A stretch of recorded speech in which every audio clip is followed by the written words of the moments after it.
Baik, terima kasih. Jadi ini slide pertama. Sekali lagi saya ucapkan terima kasih dan selamat atas penyelenggaraan webinar ini.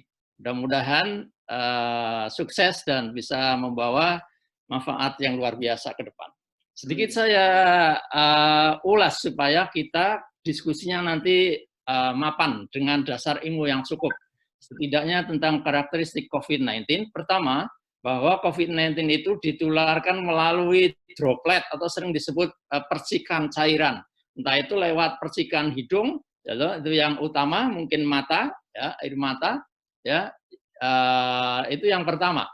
Kemudian yang kedua, itu sangat sensitif terhadap kerumunan orang, karena percikan itu kalau kurang dari 1 meter mudah sekali sampai kepada orang lain. Sehingga COVID-19 itu sangat-sangat sensitif terhadap kerumunan. Makin banyak orang, makin tidak dikendalikan itu yang namanya kerumunan orang seperti halnya yang terjadi belakangan ini, maka COVID-19 akan naik lagi.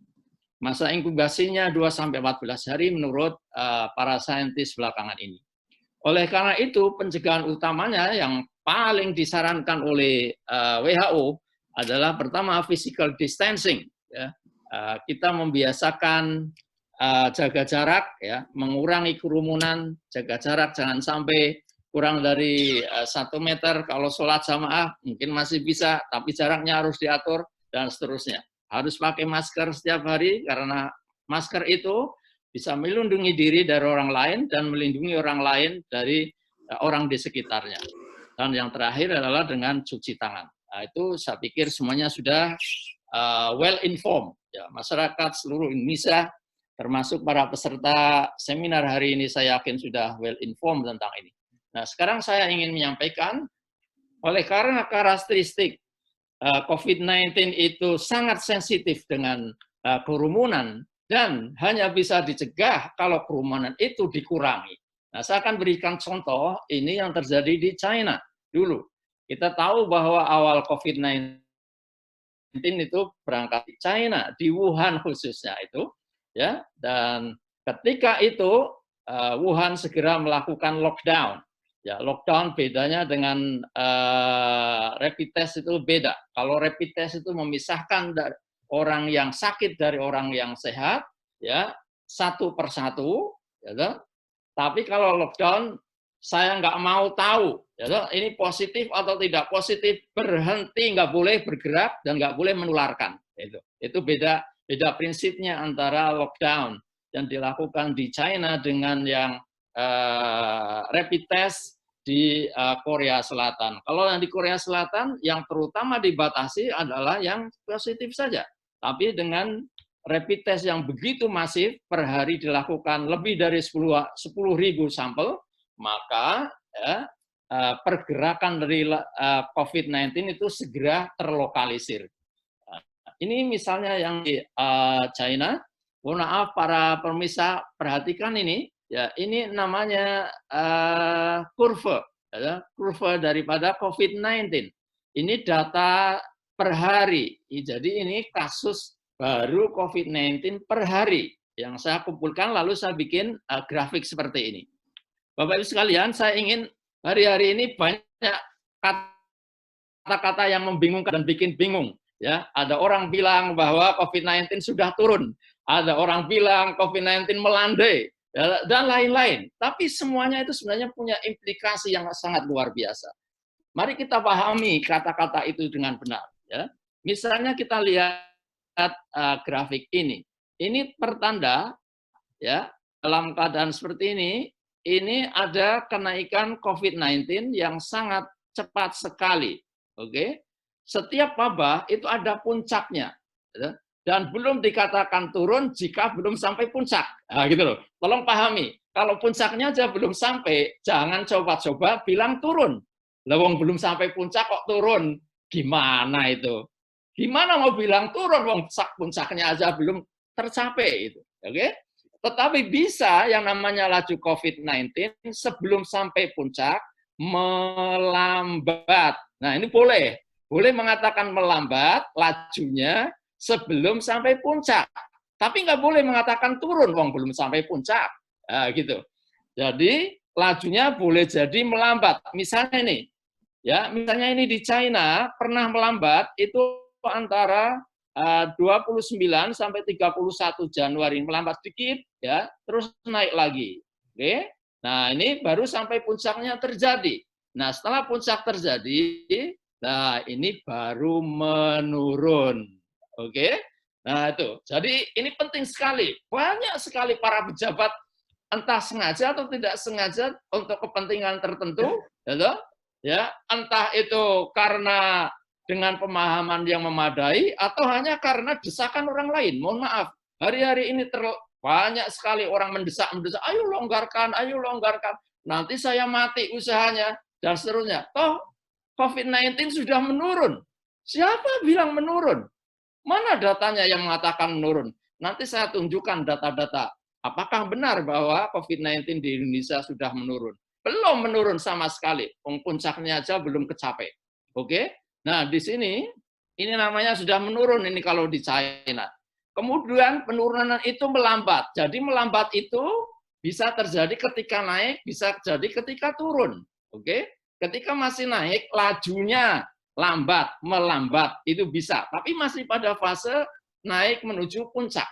Begitu juga ketika turun menuju titik landai, itu ada bisa terjadi pada fase tertentu itu melambat. Ini contohnya ini di China, yaitu pada tanggal 40, tanggal berapa ini? Tanggal 14, 15, 16 bulan Februari ini melambat, ya, melambat, kemudian naik lagi. Nah, ini turun. Nah, ini namanya titik landai. Bapak sekalian, ini juga seringkali kata-kata landai digunakan tidak pada tempatnya. Oke? Dan ini berbahaya sekali. Ya. Nah, itu mohon maaf, itu semua pihak lah supaya memahami. Nah, landai itu ini namanya kalau sudah sampai pada titik rendah, terus berjalan, ini terus landai. Ini landai, namanya pada posisi ini, COVID-19 sudah aman dan terkendali. Nanti saya akan bicarakan bagaimana itu dikatakan aman dan terkendali. Ya. Nah, ini saya plot dengan cara lain. Ya. Untuk data yang sama, tapi saya plot dengan cara yang lain. Persisnya itu kalau China itu seperti ini. China menggunakan lockdown. Maknanya positif atau tidak positif dihentikan bergeraknya. Nah, itu kalau lockdown. Ya. Nah, sekarang ini adalah Korea Selatan. Korea Selatan itu pakai rapid test. Yang pertama kali harus dihentikan adalah yang positif, karena itu harus langsung diisolasi. Tapi sesungguhnya yang tidak positif masih diberi kesempatan bergerak meskipun lebih terbatas. Nah, pendek kata saya mengatakan dengan kurva yang sama, ini China juga, Korea Selatan itu menjadi contoh negara yang sukses, punya sukses story yang luar biasa, bisa menurunkan COVID-19 dalam waktu yang sangat singkat gitu ya. Nah, ini dengan rapid test, ceritanya begitu rapid test itu dilaksanakan, ya ini ya contoh buat negara kita. Saya sebenarnya sudah memberikan masukan berulang kali kepada pemerintah, utamanya saya menyampaikan setiap kali saya bikin seri YouTube itu saya sampaikan juga kepada Profesor Dr. Mahfud MD ya, untuk dijadikan sebagai bagian dari saran-saran dari Alma-Ata Center for Global Health. Jadi Alma-Ata punya center namanya Center for Global Health. Hari ini kita sudah punya 11 seri dari COVID-19 dan setiap seri saya share baik untuk publik maupun untuk beberapa policy makers. Intinya apa? Saya ingin memberikan gambaran untuk China itu puncak dari COVID-19 itu tercapai pada hari ke-13 setelah ada lockdown. Saya ulangi lagi, hari ke-13 setelah ada lockdown sampai puncak, kemudian turun. Saya pikir harus jadi perhatian kita bersama agar kita harus belajar dengan sukses story dari negara lain. Baik, nah ini saya sampaikan ini data Indonesia. Mohon maaf, ini tolong diperhatikan baik-baik. Ini, data Indonesia saya catat secara official itu ditampilkan sejak 2 Maret pemerintah Indonesia mengakui adanya COVID-19 itu ada di 2 Maret. Ya, kasusnya terus merangkak, ya, agak lambat tetapi begitu mulai 12 Maret kasusnya naik lebih cepat lagi setelah masuk 5 Mei, yaitu naik tinggi sekali. Ya. Dan Bapak sekalian perhatikan, ya, 10 April adalah PSBB DKI Jakarta. Yang pertama di Indonesia, PSBB di Jakarta, bukan lockdown, bukan rapid test, ya. Dan saya katakan dari dulu kepada policy makers, sebenarnya mau rapid test, mau lockdown sama saja, asal ya, 1 sungguh-sungguh, 2 ada ketegasan, 3 ada disiplin. Nah, kalau itu ada, mau namanya lockdown, mau namanya rapid test, mau namanya PSBB, saya yakin akan berhasil.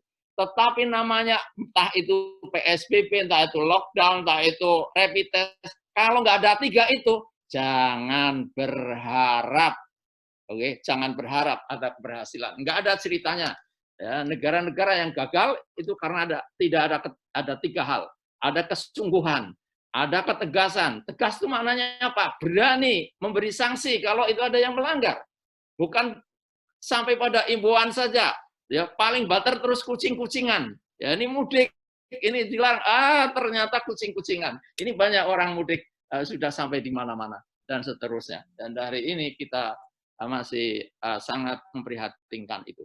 Jadi ini 10 April ada PSBB DKI, disusul ini Bogor, Depok, Bekasi pada 15 April, kemudian Tangerang mulai 18 April, Bandung Raya 22 April, dan Surabaya itu 28 April. Nah, grafiknya seperti ini, ya, ini kasus di Indonesia fluktuatif gitu, tetapi hari-hari ini itu ada peningkatan yang luar biasa. Ya, ada peningkatan tiba-tiba mencapai hampir 700. Ya, hampir 700. Di mana itu? Yaitu pada tanggal 13, 14 Mei. Kenapa bisa begitu? Nah, ada apa di hari itu? Nah, ini penting. Bapak sekalian tuh melihat, ada apa sebelumnya kok bisa naik begitu tinggi? Nah, ini ternyata, ini gimana ini? Berikutnya. Nah, Bapak Ibu sekalian, ini ternyata kenaikan ini dipicu adanya kebijakan, ya, suka atau tidak suka, mau tidak mau, mengakui atau tidak mengakui, kenaikan ini terjadi ya pada kisaran pada tanggal 13 April dan beberapa hari sebelumnya, persisnya tanggal 7 Mei, itu ada kebijakan pengoperasian kembali namanya transportasi darat, laut, udara. Dan Bapak-Ibu sekalian, saya pikir semuanya orang awam juga lihat betapa berjubel-jubelnya orang di bandara dan seterusnya, ya, sehingga apa? Ini memicu adanya kenaikan kembali daripada COVID-19. Maknanya apa? Seperti tadi yang saya katakan, COVID-19 itu sangat sensitif terhadap kerumunan orang. Begitu ada pelonggaran sedikit, kasusnya naik lagi dengan cepat sekali. Nah, dengan kata lain, ya, COVID-19 hari ini di Indonesia sesungguhnya belum mencapai puncak. Jadi ini sahabat sekalian, ini saya ingin sampaikan di sini. Ya, ini saya tampilkan dalam bentuk lain, saya analisis dengan bentuk lain. Ya, Bapak Ibu sekalian, ini potret Indonesia secara keseluruhan pada tanggal 28 April. Ini namanya ada kenaikan, kemudian ini naik tapi melambat. Jadi benar ada kelambatan sebelumnya. Oke, belum menurun sama sekali. Ya, kalau melambat iya. Oke, pernah melambat. Ya, kita lihat itu pada tanggal 28 April, ya, COVID-19 lajunya itu melambat. Tapi ini belum sampai puncak. Oke, belum sampai puncak, baru melambat. Ya, kemudian tanggal 11 Mei, nah disinilah tidak ada perkembangan yang signifikan. Antara 28 April sampai 11 Mei, tidak ada perkembangan yang signifikan, ya. Dan yang lebih mengerikan lagi sebenarnya Bapak sekalian, kita lihat per hari ini tanggal 8, ini data maaf, data yang kita lihat 18 Mei, ya ini pada tanggal 18 Mei, ini balik lagi. Oke, di sini balik lagi, coba grafiknya sangat kelihatan jelas sekali. Yang tadinya sudah melambat, memecah puncak, ini ada kecenderungan mau naik lagi. Ada kecenderungan mau naik lagi. Berubah ini. Itulah gambaran betapa sensitifnya kerumunan terhadap COVID-19. Nah, dengan kata lain apa? Dengan kata lain, hari-hari ini perkembangan dari COVID-19 di Indonesia secara keseluruhan sedikit setback. Saya ulangi lagi, sedikit setback. Oke, jadi puncaknya belum kecapai, ya. Apalagi turun. Ya.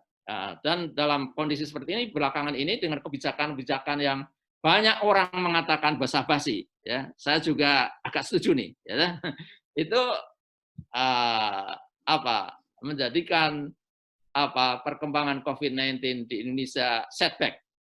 Nah, saya mengusulkan kepada pemerintah pusat melalui Menko Polhukam, ya, Profesor Mahfud MD.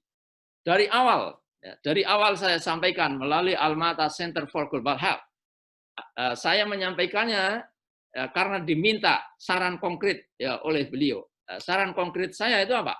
Saran konkret saya supaya PSBB kalau mau dilaksanakan, maka Jabodetabek dijadikan satu paket. Oke? Karena apa? Karena Jabodetabek pada waktu itu menyumbang terhadap 65% COVID-19 di Indonesia. Oke? Itu satu. Artinya kalau Jabodetabek tertangani dengan baik, maka bangsa Indonesia berhasil memecahkan masalah COVID-19 sampai dengan 65%. Oke, itu yang pertama alasannya. Yang kedua alasannya, Jabodetabek itu nggak bisa dipisahkan. Yang namanya transportasi di antara daerah-daerah tersebut itu sangat very tight connected, sangat terkoneksi sangat erat sekali. Jadi kalau dipisahkan nggak bisa. Orang mau ke Bogor, ke Jakarta, dari Bekasi ke Jakarta dan sebaliknya, ya banyak sekali para pegawai yang di Jakarta tinggalnya di Bekasi, di Bogor dan seterusnya. Dengan kata lain, kalau tidak dijadikan satu paket, sulit sekali untuk bisa berhasil menurunkan COVID-19 di Jabodetabek. Maka usul Alma-Ata Center for Global Health pada waktu itu yaitu agar Jabodetabek dijadikan satu paket. Nah, akhirnya kita tahu bahwa alhamdulillah kita menyambut gembira terkait atau tidak terkait dengan saran dari Alma-Ata Center for Global Health, tapi pada akhirnya Jabodetabek ini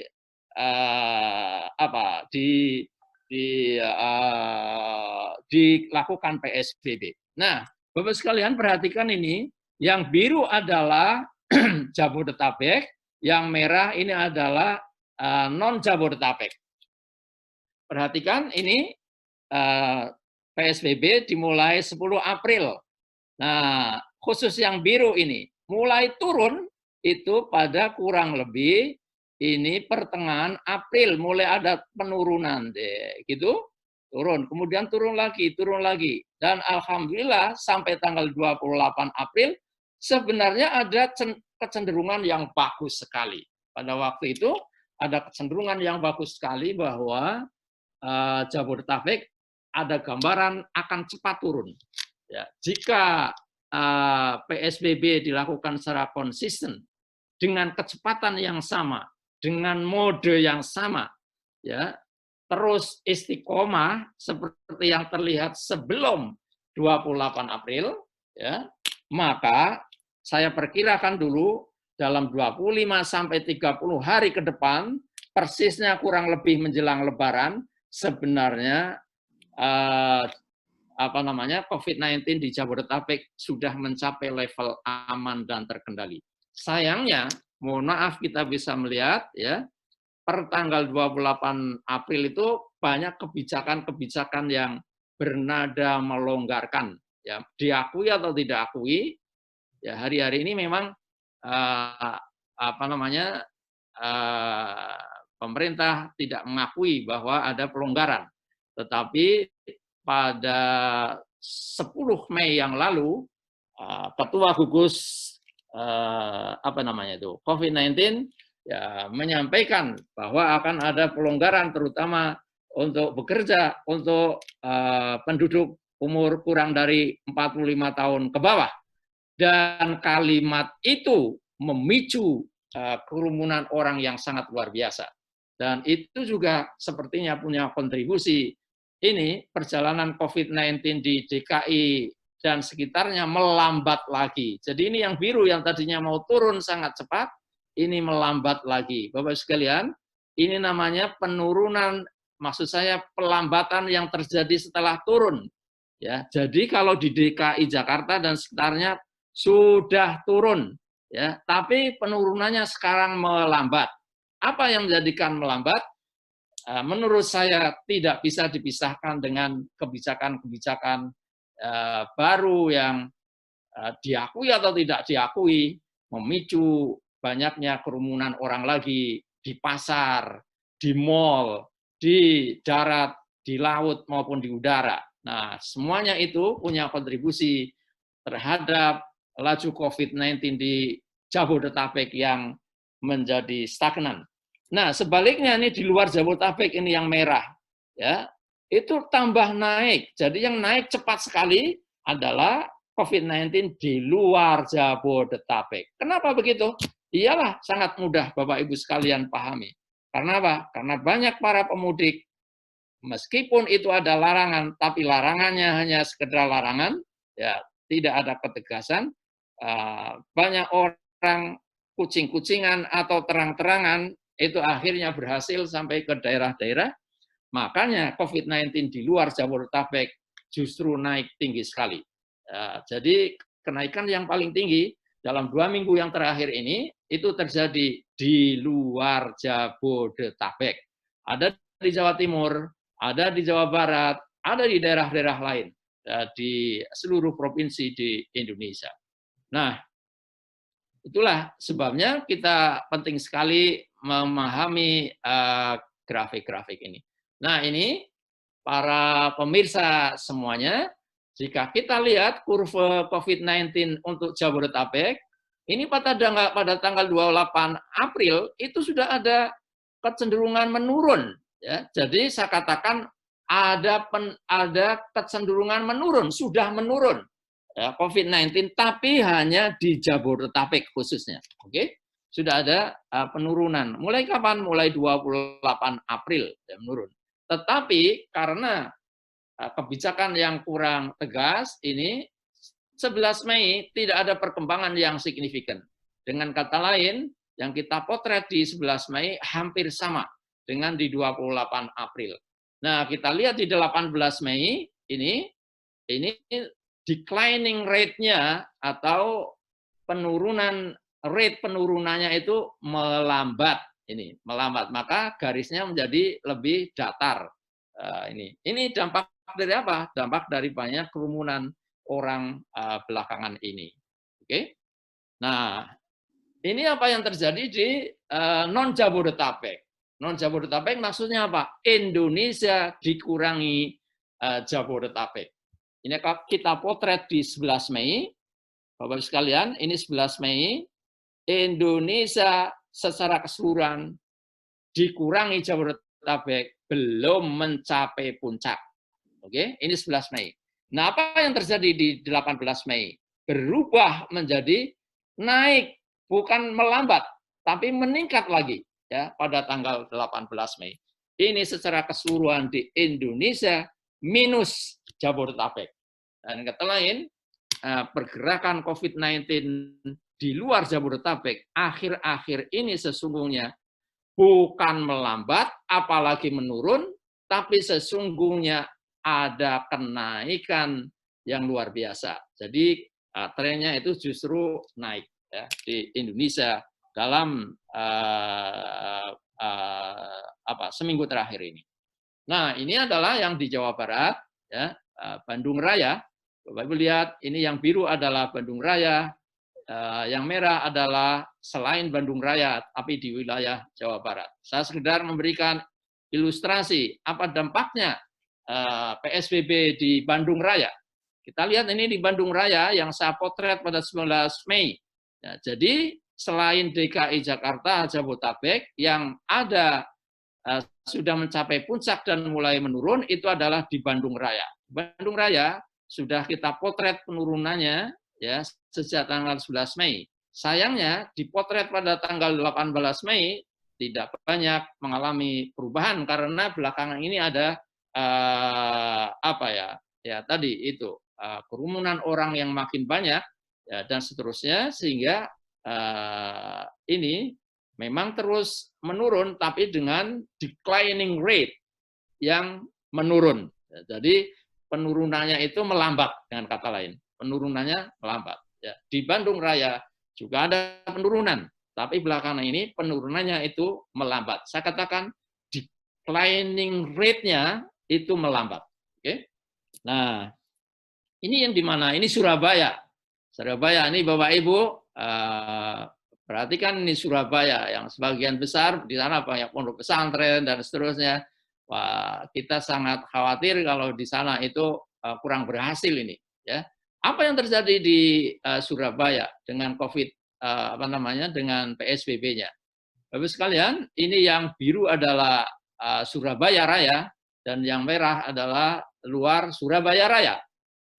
Seperti kita lihat, sesungguhnya sekali lagi sampai hari ini tidak ada bukti bahwa Surabaya itu ada penurunan. Mohon maaf saya katakan di Surabaya PSBB tidak banyak merubah keadaan. Jadi posisinya di 11 Mei juga masih pada posisi naik, belum sampai puncak, apalagi menurun. Saya ulangi lagi, pada 11 Mei ya di Surabaya Raya ya ini posisinya masih dalam posisi naik ke puncak, ya belum ada pelambatan, apalagi sudah menurun, jadi belum. Nah, bagaimana yang di 18 Mei? 18 Mei juga demikian ini, ya 18 Mei posisinya hari-hari ini masih kecenderungannya itu masih naik, jadi belum sampai puncak, apalagi menurun. Dan kata lain, Surabaya ini keberhasilannya itu kurang. Dan kata lain, PSBB di Surabaya banyak kendala yang faktanya ya tidak berhasil secara efektif menurunkan laju COVID-19 secara signifikan. Oke, jadi 3 daerah ini saya pikir cukup jelas. Jadi gambaran untuk kita. Jadi kesimpulannya apa? Kesimpulannya secara keseluruhan tidak ada perkembangan yang signifikan dari laju COVID-19 di Indonesia ya sejak tanggal 28 April 2020. Justru kecenderungannya itu naik lagi. Ya. Jadi kita lihat tadi pada grafik ketiga ya, Indonesia secara keseluruhan yang tadinya sudah melambat, sekarang bahkan cenderung naik lagi. PSBB di Jabodetabek mengalami stagnan, jadi sudah turun sebenarnya. Ya, tapi sejak tanggal 28 April sampai 11 Mei dan sampai sekarang posisinya masih kurang lebih stagnan. Ya, di kisaran per hari antara 80 sampai 130 kasus baru per hari. Ya, dan mudah-mudahan ini Idul Fitri yang akan datang ya bisa dikendalikan dengan baik sehingga tidak ada kenaikan dari COVID-19 di Jabodetabek. PSBB Bandung ya dampaknya masih belum terlalu signifikan, memang sudah ada penurunan ya di Bandung ya, tetapi sekali lagi declining rate-nya belakangan ini menurun. PSBB di Surabaya tidak berjalan sebagaimana kita harapkan dan tidak punya dampak terhadap laju COVID-19 yang signifikan. Bahkan sampai hari ini, ya PSBB di Surabaya tidak menunjukkan pelambatan laju COVID-19 yang signifikan. Jadi laju COVID-19-nya di Surabaya Raya sampai dengan hari ini masih kecenderungannya itu naik. Gitu. Kesimpulan berikutnya, sesungguhnya terlalu berisiko untuk melakukan pelonggaran PSBB dalam bentuk apapun, termasuk kebijakan pembukaan moda transportasi darat, laut, dan udara. Bapak sekalian, hari-hari ini lihat sendiri bagaimana kerumunan di terminal bandara ya, sedemikian rupa Bapak Ibu juga melihat betapa banyak orang tipu-tipu. Gitu. Sarannya adalah apa? Dinyatakan sehat. Oke, kemudian bebas COVID-19. Tapi Bapak Ibu lihat, sama-sama kita lihat bahwa surat-surat itu banyak yang dipalsu, dijual belikan. Dan banyak rumah sakit yang komplain karena namanya dipakai untuk memalsu yang namanya surat bebas COVID-19. Ya, padahal apa? Nggak mungkin orang itu dinyatakan COVID-19, bebas COVID-19 kalau belum diperiksa. Itu satu hal. Kedua, kalau pemeriksaannya itu dengan serologis, sebenarnya menurut saya masih salah. Ya, tidak benar digunakan serologis untuk membedakan ini bebas atau tidak bebas COVID-19. Jadi kalau hanya dengan pemeriksaan rapid test yang antigen base, sebenarnya tidak benar kalau itu dipakai. Karena itu bukan alat diagnosis. Itu tidak menegakkan ya apakah seseorang itu bebas COVID-19 atau tidak. Karena apa? Karena kalau dia itu negatif, harusnya dia diperiksa ulang ya seminggu lagi ya, dan kalau itu ternyata positif harus diperiksa ulang juga dengan PCR. Hanya PCR yang bisa dipakai untuk menegakkan diagnosa apakah seseorang itu positif atau tidak positif. Jadi kalau hanya dengan pemeriksaan serologis, semestinya itu tidak dilakukan untuk membebaskan orang mudik atau menghalangi atau menghambat orang itu mudik. Ya, begitu juga pembukaan mal, pembukaan hotel, sebenarnya belum waktunya untuk dilakukan hari-hari ini. Kelonggaran kerja bagi orang berusia kurang dari 45 tahun sebenarnya ini juga berisiko tinggi. Kenapa? Karena jika mereka itu menderita COVID-19, justru mereka akan menjadi orang-orang OTG, orang tanpa gejala jika mereka itu kena COVID-19. Mereka berinteraksi dengan banyak orang lalu kena COVID-19, tapi mereka tidak merasa kena. Lalu berkumpul dengan keluarga, lalu apa jadinya jika itu dilakukan? Jadi maksud saya, hari-hari ini saya sangat mendukung apa yang disebut new normal, bangun normalit baru, tatanan kehidupan normal yang baru. Saya sangat setuju. Tetapi bukan ini caranya, bukan dengan cara membuka transportasi seluas-luasnya, mal dibuka seluas-luasnya, dan juga kelonggaran kerja. Ya, mestinya new normal itu dibangun misalnya dengan mengajak para masyarakat dan keluarga membangun tatanan ekonomi baru dari apa yang mereka bisa lakukan di rumah, yang jahit masker dipublikasikan melalui IT, jadi tidak menyalahi protokol WHO. Ya, begitu juga misalnya kalau itu petani, bertanilah aktif, jangan takut COVID-19, tapi bekerjalah aktif. Ya, hasilnya dipasarkan melalui IT. Nah, ini namanya new normal. Kalau dulu itu harus diasong, harus ke pasar, sekarang jangan. Nah, inilah namanya new normal. Kita membangun kehidupan dengan tata kehidupan yang baru. Itu yang harus dilakukan oleh bangsa Indonesia. Ya, harus didorong, yang ditegaskan oleh pemerintah, tapi bukan dengan cara, mohon maaf, jika transportasi darat, laut, udara masih seperti ini, sebenarnya itu bukan cara yang terbaik dilakukan hari-hari ini. Ketika COVID-19 secara keseluruhan belum turun, apalagi melandai. Saya ulangi lagi, COVID-19 di Indonesia belum turun, apalagi melandai. Ya, jadi dalam posisi ini, sebaiknya hal-hal demikian masih harus dilakukan dengan sangat hati-hati. Ya. Yang terakhir, ya, kebijakan pelonggaran tak itu transportasi darat, laut, udara, mal, dan sebagainya, apalagi pasar, yang kita lihat seperti di Bogor, Bekasi kemarin hari, itu sangat berbahaya.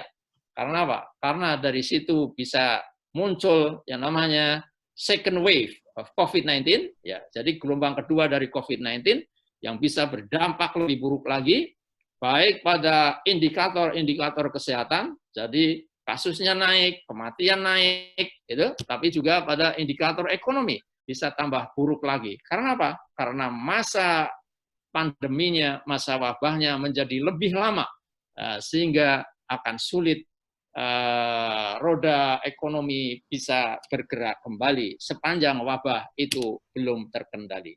Nah, demikian yang bisa saya sampaikan. Mudah-mudahan